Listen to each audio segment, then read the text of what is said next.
Share ko rin sa inyo mga katsaka, yung mga maling nagawa ni Chaka Vlog dito sa paggawa ko ng ubi with Gemma. For today's video nga mga katsaka, first time lang gagawin ni Chaka Vlog ang gumawa ng ubi with Gemma mga katsaka. Kaya hinugasan ko na ng 3 beses tong ating malagkit. Then gumamit din ako ng Coco Mama mga katsaka. Isang pack lang yan na hinaluan ko ng tubig. At ito na rin ang ating magiging sabaw sa ating malagkit. Dahil sila ang aking rice cooker mga katsaka, kaya sasalang ko lang to sa ating kalan. Nang kumulo na nga mga katsaka, haluin lang ni Chaka Vlog para hindi rin masunog at magiging tutong nung ating sinaing na malagkit. Pero tingin ko naman perfecto ang aking sinaing na malagkit. Nang maluto na nga ang ating sinaing na malagkit mga katsaka, maglalagay lang tayo ng 2 pack ng ating Coco Mama. Pinagsama ko lang sa lalagyan, tapos nilagyan ko rin ng tubig mga katsaka. Then haluan ko lang ng ube jersey pala ang gamit ko dyan mga katsaka. Konti lang muna nilagay ko na ube jersey dyan mga katsaka. Then syempre sisimutin natin. Then haluan din natin ng ube bar mga katsaka. Ito nga pala yung natira ko nung gumawa ko ng ube champurado. Then halu-haluin lang din natin siya mga katsaka hanggang sa matunaw na yung ube bar. Then ilalagay na natin yung malagkit. Lalagyan na natin dito mga katsaka na akala ko hindi masusunog ang ilalim ng ating sinaing na malagkit mga katsaka. Pero very wrong, nasunog yung ilalim.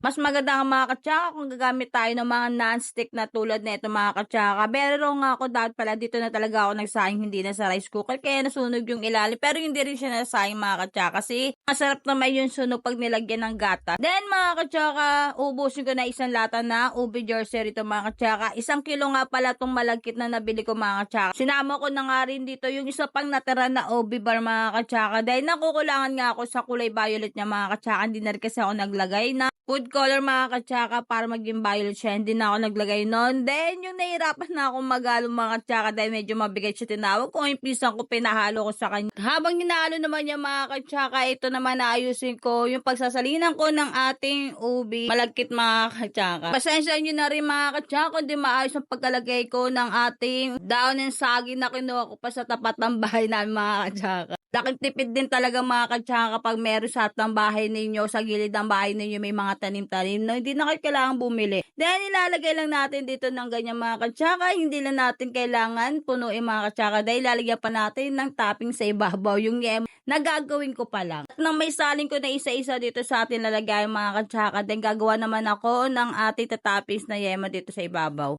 Then maglalagay din tayo ng kalahating butter mga katsaka. Hindi na natin kailangan antayin na matunaw yung mga katsaka. Ilagay na natin yung ating condensed mga katsaka. Isang malaking lata ng condensed yung mga katsaka. Pero tira lang yung mga katsaka. Bali 3/4 ang nagamit ko. Then mga katsaka, isang malaking pagkakamali na nilagay ko ng mainit tong itlog mga katsaka. Bererog talaga kaya namuumuo yung mga katsaka. Makikita nyo merong buo-buo. Pero sa itlog lang yan mga katsaka, ganyan talaga. Hindi lang talaga perfect, may pagkakamali. Pero tuloy-tuloy pa rin na pagluto ko dyan mga katsaka. No choice na ako, hindi ko na pwedeng stop yan eh. Then naglagay din ako ng isang latang iba. Yung nakita ko nga namumuo siya mga katsaka dahil sa itlog. Hindi ko alam kung pagpapatuloy ko pa itong pagluluto ko o hayaan ko nila mga katsaka. Pero sayang naman diba? Pero naisip ko ganyan talaga. May pagkakamali din pero mga katsaka pagpatuloy lang natin to. Kaya dapat nga hindi ko ipoposto. Pero papakita ko na sa inyo mga katsaka. Pero para hindi mamuo mga katsaka itlog, kukuha lang kayo ng malaking bowl. Tapos ilalagay nyo yung condensed. Dahil ilalagay nyo yung itlog. Dahil ilalagay nyo yung iba mga katsaka. Tapos halo-haluin nyo lang mga katsaka. Kaya ito sinalang ko na sa ating oven mga katsaka. Aantayin ko lang. Bali 15 minutes ko lang ito sinalang mga katsaka. Then gusto ko medyo toasted. At ayan, luto na mga katsaka. Halata po ba yung namuong itlog mga katsaka? Hindi mga katsaka. At ang kagandahan dyan mga katsaka sa mga pagkakamali, ang sarap ng luto ko mga katsaka. Hindi matamis yung ating malagkit na ube. Matamis lang yung pinakaibabaw na yema. Then ayun lang mga katsaka. Salamat!